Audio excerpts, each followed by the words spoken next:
Hello दोस्तों, आप लोग का स्वागत है हमारे channel Raja Babu coaching centre में। तो दोस्तों आज हम बात करने वाले हैं क्लास 12th के हिंदी के ऑब्जेक्टिव के बारे में। दोस्तों तो क्लास 12th हिंदी के 8वां चैप्टर का आज ऑब्जेक्टिव होगा, जिसका नाम है दोस्तों सिपाही की माँ, और जिसके लेखक है दोस्तों मोहन राकेश जी। तो दोस्तों चलिए आज का सेशन ख़त्म कर लेते हैं, उसके बाद कुछ महत्वपूर्ण बातें करेंगे। तो चलिए दोस्तों पहला क्वेश्चन से देख लीजिएगा।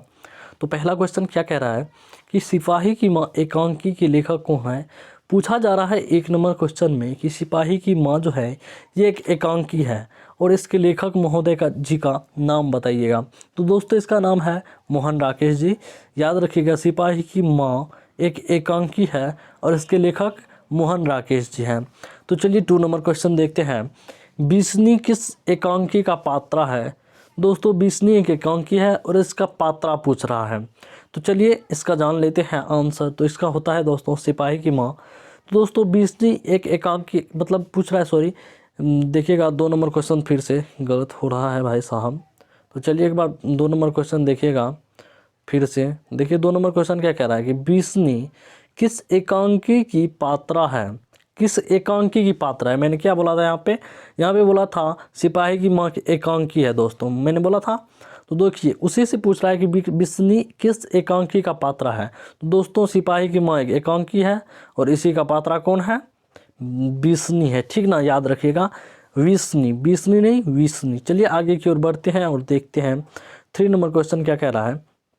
3 नंबर क्वेश्चन कह रहा है कि मानक की माँ का नाम क्या था। देखिए मानक की माँ का नाम क्या था, याद रखिएगा ये भी क्वेश्चन बहुत ही महत्वपूर्ण है। बिस्नी नाम था। मानक की माँ का नाम क्या था, बिस्नी नाम था।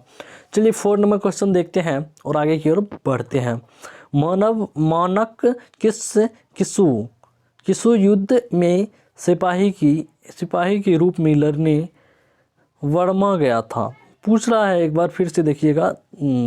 मानक किस युद्ध में सिपाही के रूप में लड़ने वर्मा गया था। मानक जी जो थे वो किस युद्ध में सिपाही के रूप में, वर्मा एक जगह का नाम था, तो उस जगह गए थे लड़ने के लिए। दोस्तों द्वितीय विश्व युद्ध में उन्होंने वर्मा गए थे लड़ने के लिए।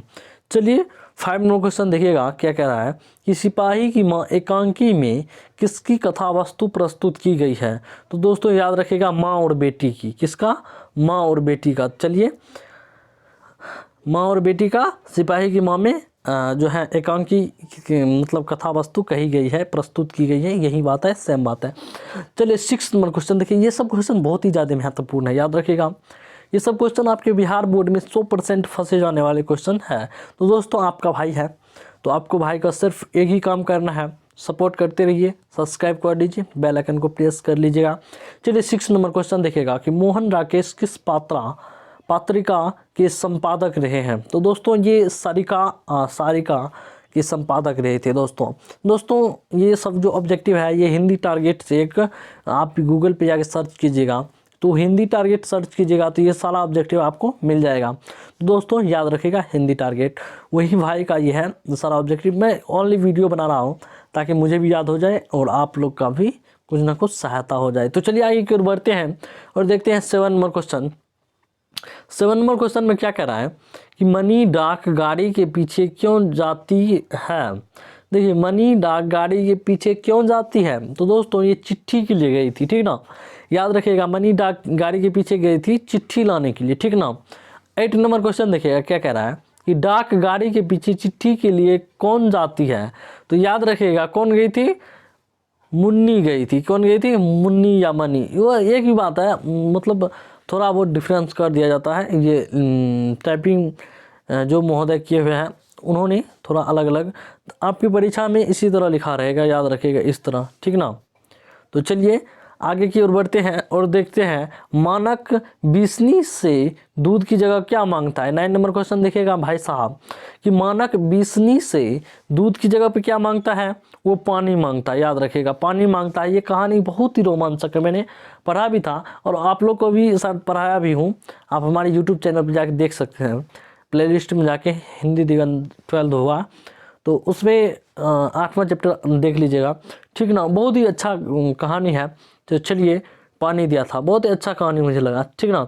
10 नंबर क्वेश्चन देखिएगा क्या कह रहा है कि ईसाई हसाई लड़कियों बिस्नी के घर आकर क्या मांगती है।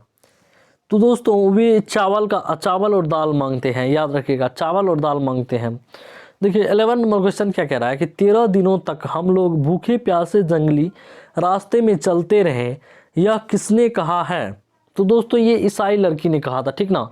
ये ईसाई लड़की ने कहा था 13 दिनों तक हम भूखे प्यासे जंगल के रास्ते चलते रहे हैं, यह किसने कहा था, ईसाई लड़की ने कहा था। चलिए 12 नंबर क्वेश्चन देखते हैं क्या कह रहा है। 12 नंबर क्वेश्चन, निम्नलिखित में से कौन सी कृति मोहन राकेश की नहीं है। तो दोस्तों ये दरियाई घोड़ा है। चलिए ठीक है ना, मोहन, देखिए इसमें क्या कह रहा है, क्वेश्चन एक बार फिर से सुनिएगा। 12 नंबर क्वेश्चन क्या कह रहा है, देखिए निम्नलिखित में से कौन सी कृति मोहन राकेश की नहीं है, बल्कि ये नहीं पूछ रहा है कि है। तो दोस्तों ये दरियाई घोड़ा मोहन राकेश जी के लिखे हुए नहीं है, लेकिन तीनों तो है। तो देखिए 3 जो है कौन कौन से मोहन राकेश जी के लिखे हुए हैं।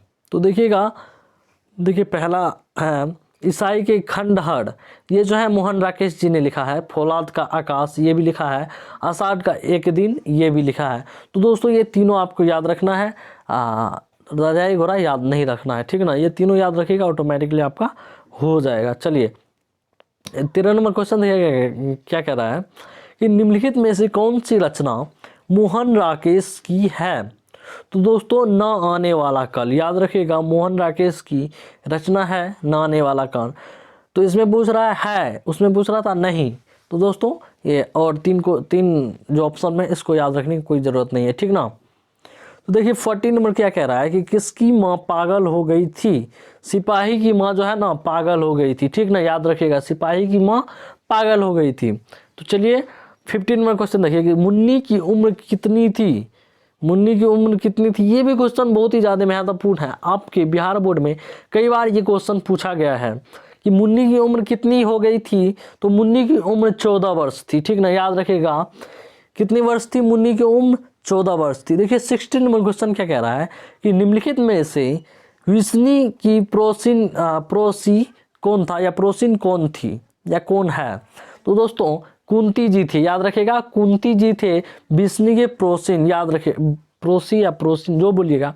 चलिए 17 नंबर क्वेश्चन देखते हैं कि मुन्नी किस दिन मानक को चिट्ठी के आने की भविष्यवाणी करती है। तो दोस्तों ये सोमवार जो है ना, सोमवार के दिन ही मुन्नी जो है ना चिट्ठी आने की भविष्यवाणी करती है, ठीक ना। 18 नंबर क्वेश्चन देखिएगा कि कौन कहता है मैं इसकी लाश ले जाकर चील और कौवों को आगे डाल दूंगा। तो दोस्तों ये सिपाही कहती है, ठीक ना, सिपाही कहती है, ठीक ना। तो चलिए सिपाही जी कहते हैं। और 19 नंबर क्वेश्चन देखते हैं। देखिए 19 नंबर क्वेश्चन क्या कह रहा है कि किसके करों के मोती तारों की तरह चमकते हैं। तो दोस्तों ये तारों की है, ठीक ना, याद रखिएगा।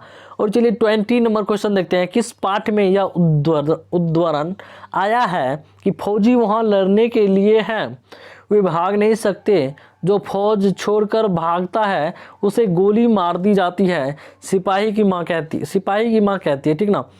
सिपाही की माँ एक पाठ है, और दोस्तों इस पाठ में कहा गया है, ठीक ना, याद रखेगा, फौजी वहाँ लड़ने के लिए गए हैं, वे भाग नहीं सकते हैं, जो फौज छोड़कर भागता है उसे गोली मार दी जाती है, ये सिपाही की माँ पाठ में है, याद रखेगा। चलिए मोहन राकेश जी का जन्म कब हुआ था, ये मोस्ट पॉपुलर क्वेश्चन है, याद रखिएगा भाई साहब। ये मोहन राकेश जी का जन्म कब हुआ था, ये बहुत ही ज़्यादा पॉपुलर क्वेश्चन है, बहुत बार पूछा गया आपके बिहार बोर्ड में। तो दोस्तों नहीं विश्वास होता तो आप क्वेश्चन में उठा लीजिएगा। तो चलिए मोहन राकेश जी का जन्म हुआ था 8 जनवरी 1925 ईस्वी को। चलिए 22 नंबर क्वेश्चन देखेगा, इनमें कौन सी कृति मोहन राकेश की है। तो दोस्तों जानवर और जानवर, याद रखेगा, जानवर और जानवर मोहन राकेश की कृति है। ये भाई ये याद रह ही जाएगा आपको, मुझे लगता है। कौन सी कृति, मोहन राकेश का नाम आया, जानवर और जानवर रहेगा ऑप्शन में तो मार दीजिएगा, है नहीं रहेगा तो कोई दिक्कत नहीं, ये नहीं होगा। चलिए आगे की ओर बढ़ते हैं और देखते हैं, ज़्यादा अफसोस नहीं होना है, ठीक ना। तो चलिए 23 नंबर क्वेश्चन देखते हैं कि कौन सी कृति मोहन राकेश की नहीं है। तो दोस्तों ये इतिहास और आलोचना मोहन राकेश की नहीं है, बाकी बात और सब जो है ये सब मोहन राकेश जी के हैं।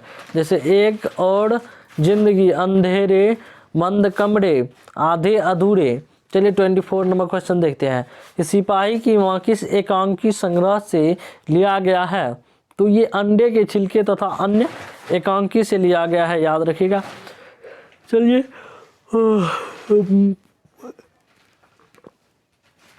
25 नंबर क्वेश्चन देखते हैं, क्या कहता है 25 नंबर क्वेश्चन कि मुन्नी और मानक के किस माँ का नाम है। तो दोस्तों ये बिस्नी के माँ का नाम है, याद रखेगा। 26 नंबर क्वेश्चन देखेगा कि सिपाही की माँ एकांकी के अनुसार लड़ाई कहाँ हो रही है। तो ये दोस्तों बर्मा में हो रही है, ठीक ना।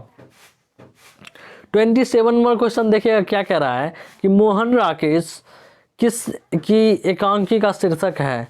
ये सिपाही की माँ है, ठीक ना। सिपाही की माँ कौन है, ये बिशन देही है, ठीक है, याद रखिएगा।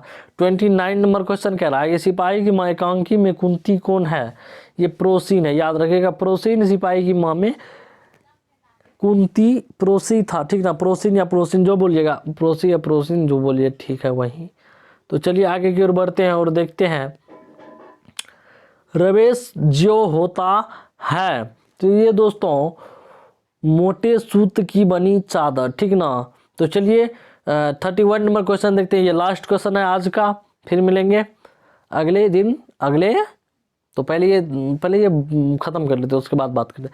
देखिए 31 नंबर क्वेश्चन क्या कह रहा है कि किसके करों के मोती तारों की तरह चमकते हैं। तो ये दोस्तों तारों के, याद रखिएगा तारों के। तो चलिए दोस्तों आज के लिए बस इतना ही, मिलेंगे एक नेक्स्ट वीडियो में एक नए टॉपिक के साथ ही साथ याद रखिएगा भाई साहब कि आपकी जनवरी में 10 तारीख से 22 तारीख के बीच आपका प्रैक्टिकल का एग्ज़ाम होगा। जितने भी मेरे दोस्त 12th वाले हैं तो याद रखिएगा ये सब बात। और बहुत ही महत्वपूर्ण बात यही था कि 10 तारीख से 22 तारीख के बीच में आपका प्रैक्टिकल का एग्ज़ाम होगा। तो याद रखिएगा ये सब बात, यही सब बात था जो लास्ट में बताना चाहता था। शुरू में इसलिए बताना चाहता था ताकि आपको टेंशन हो जाता, साला मतलब प्रैक्टिकल का एग्ज़ाम भी आ गया है, फिर जाना है देने के लिए, बहुत सारा टेंशन आ जाता है। चलिए दिक्कत की कोई बात नहीं है, हमारे साथ जुड़े रहिए, पल पल की खबर आपको मिलती रहेगी, कोई दिक्कत की बात नहीं है। साथ ही साथ 1 तारीख से आपका मेन बोर्ड एग्जाम है फरवरी में, जो कि 1 तारीख को है। मैथ वाले भैया के लिए मैथ, आर्ट वाले भैया लिए आर्ट वाले सब्जेक्ट को चुनिए। मुझे नहीं पता है, बस साइंस वाले भैया को मुझे ऑब्जेक्टिव फिलहाल साइंस के लिए ही बनाते हैं। ये आर्ट साइंस कॉमर्स तीनों के लिए हिंदी है और इंग्लिश भी होगा, उसके बाद सिर्फ साइंस के लिए, ठीक ना। तो हिंदी इंग्लिश ये दोनों सब्जेक्ट जो है आर्ट और साइंस कॉमर्स तीनों भैया के लिए है। तो चलिए कोई दिक्कत की बात नहीं, एक नेक्स्ट वीडियो में मिलेंगे एक नए टॉपिक के साथ। तब तक के लिए पढ़ते रहिए और क्या, पढ़ाते रहिए, पढ़ते रहिए, मौज करिए, कोई दिक्कत नहीं। तो चलिए आज के लिए बस इतना ही, मिलेंगे एक नेक्स्ट वीडियो में एक नए टॉपिक के साथ।